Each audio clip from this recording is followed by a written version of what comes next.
You're listening to the Australian Army Training and Doctrine podcast.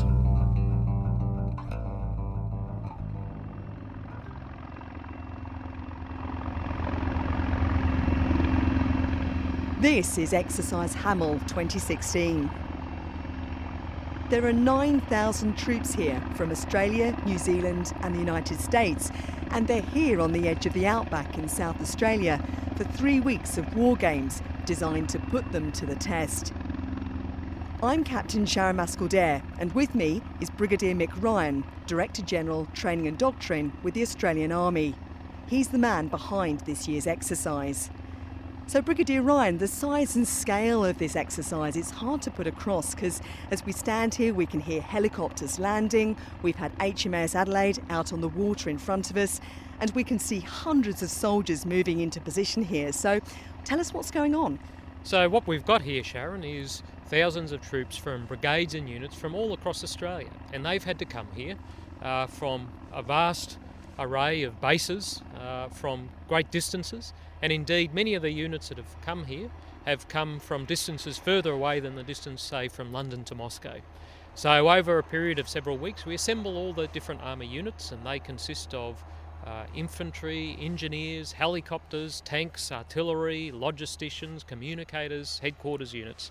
And we bring them here within a scenario. This year we're having a bit of a stoush between East Coltania and West Coltania, and there's a political situation, military situation which we participate in, but there's an underlying economic situation and information environment that we work within so that our soldiers are used to operating in a fairly contemporary environment with a contemporary threat that they might have to face in future.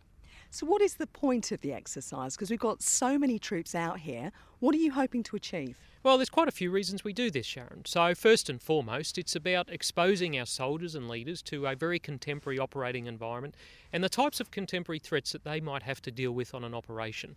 That may well be a low-level humanitarian assistance or disaster relief operation, up to a fairly sophisticated near-peer warfighting environment with a very sophisticated threat. But it's also about developing interoperability with our allies. We have US Army, British Army, US Marines and New Zealand Army here. So we ensure that we can work more closely together when we have to deploy again on operations, as we have quite a lot in the last 15 years. It's about, within the Australian Army, building the cohesion of combined arms teams where we blend together infantry, engineers, artillery, logisticians, communicators in a single team, focus on a single mission where they can be successful.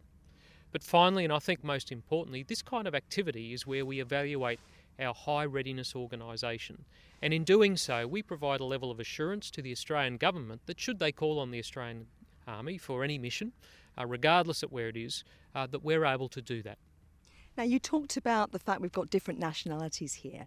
So how does that actually work in practice? How do you get these different armies to work together as part of an exercise like this? Well, there's lots of lead-up work that we do. We have people embedded in different armies around the world in the training schools, as they do here, especially with the US Army and the British Army. So we work together on a daily basis in many parts of the world. But developing that interoperability is about learning how to work together, how our logistics systems connect, how our communication signals connect. But the most important thing that we share that helps all that happen is we have common values. We all come from societies that have very, very strong democratic values, that have very strong professional military ethos, and that helps us work together. So even though we may have different weapons, different uniforms or different radios, that common set of values underpins that strong working relationship and interoperability that we practice here on Exercise Hamel. Now, every year there are large exercises that happen in Australia and within the Asia-Pacific region that we're part of. What's different about this exercise? Why is it so important? Well, this one, first and foremost, what's different about it is this is the first time we've done a large-scale exercise of this type in Coltana. We've only just opened a large-scale expansion which has massively increased the size of the training area. It's very different to where we traditionally undertake Exercise Hamel on the East Coast. And that difference is good for our soldiers. It gets them used to different operating environments. This year as well, we've integrated both a live environment with up to 9,000 soldiers and a large-scale simulation. So there's a live and virtual combination within the scenario that we're applying here. And finally, for the first time, we're bringing our division headquarters into the exercise. So we're elevating the scale, size and complexity of the operation, and it's the largest Exercise Hamel that we've done.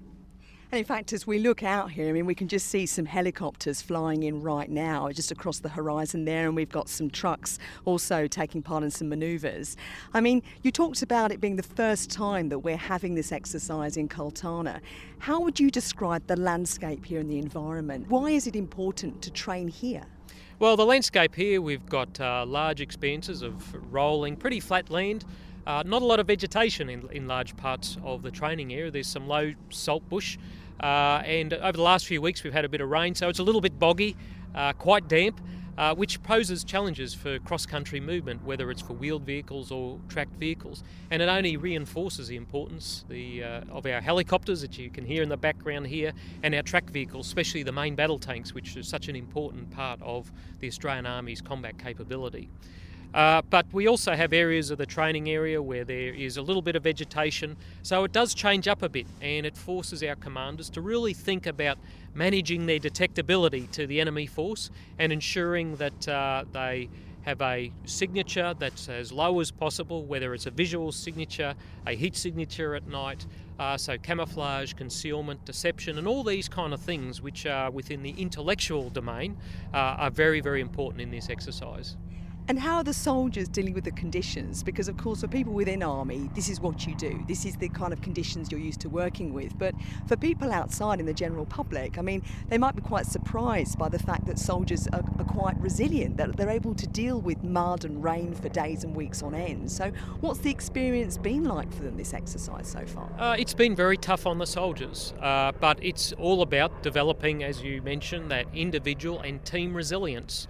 And that resilience is about being able to deal with different climatic conditions, whether it's temperature, whether it's wet conditions, dry conditions, but it's also the resilience to be able to respond to when things go poorly on the battlefield. When you're surprised, that engenders shock, and a resilient individual or resilient team is able to overcome that shock quickly and adapt, and then move on and be successful with whatever their mission might be. And you're talking about testing people in terms of the environment, in terms of overcoming shock, as you describe it. How else are you testing them then? Because that's the point of Exercise Hamel, isn't it? Is to test people. Well, we test both individuals and teams at almost every level, from platoon all the way through to the divisional level. We test their capacity to anticipate. We test their ability to plan and respond to unforeseen events. We test their capacity to undertake the most basic drills, whether it's the conduct of a patrol, the conduct of a resupply mission, the conduct of an aerial reconnaissance mission that you might hear in the background behind us. So there's multiple levels of testing.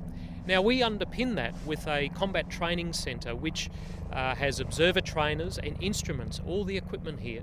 So we're able to not just make real-time observations, but we record what we see, and we're able to play it back over and over, and then undertake after-action reviews, so we can learn the necessary lessons that a professional military organisation like the Australian Army must learn as it continues to seek to hone its capability. And how does an exercise like this directly relate to operations? How do the skills that are learnt here, the tests that are undertaken here, relate directly to people going out to the Middle East, or indeed perhaps on humanitarian missions in the Asia-Pacific region? Well, what it does, it provides the foundational skill sets that our soldiers can use whichever operation they go on. The ability to plan, the ability to command, the ability to move, to shoot, to see, to logistically support themselves. And then those foundational skills can be adapted across a range of different scenarios and environments. But at its heart, it gets back to building that individual and team resilience that is applicable regardless of where we find ourselves. And what about the reserve component? Because there's quite a significant number of reservists here, isn't there, as part of Battle Group Jacker? There's some 800 of them. There's a very large number. Well over 10% of people on this exercise are reserve members from the Australian Army, and I say that very deliberately. We have a total force approach for the Australian Army. Regular and reserve members are part of a total army. Battle Group Jacker are an integral part of how the 1st Brigade, which is the primary training audience for this exercise, they're a key element of how they operate. They have gone on the journey to this exercise in partnership with their regular brothers and sisters in the 1st Brigade, who are located in Darwin and Adelaide. And they will play an integral role on this activity, just as their regular partners will in a total force construct. And what about the local community here? I mean, there have been open days in local towns in Whyalla, Port Augusta, Port Pirie. What kind of an impact do you think Exercise Hamel is having on them? Well, you forgot Iron Knob there as well, Sharon. So the local people at all 4 locations have been nothing short of magnificent. The support that we've had from local communities has been fantastic. Just the other night we had a great Army versus Whyalla basketball match on Saturday night, which went very well. I think we won the basketball but lost the tug of war. We've had open days, but our interaction with the mayors of the towns, with the state police and the state government as well has indicated to us there's a great deal of support there for the Army in this area. But we will reciprocate, obviously, by being responsible users of the training area, responsible users of public roads, to ensure that we're able to meet the training objectives we have, but do it in a safe way and work closely and collaboratively with local communities. So finally, Brigadier Ryan, what do you personally hope to get out of this exercise? I mean, what does this mean for you being here?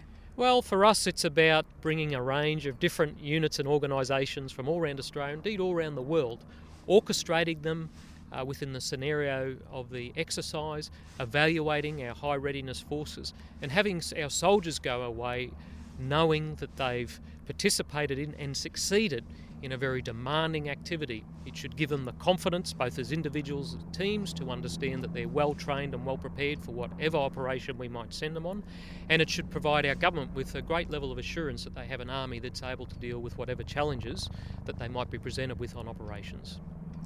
Brigadier Mick Ryan, Director General Training and Doctrine with the Australian Army, thank you very much. This is Captain Sharon Mascall-Dare reporting from Exercise Hamel 2016.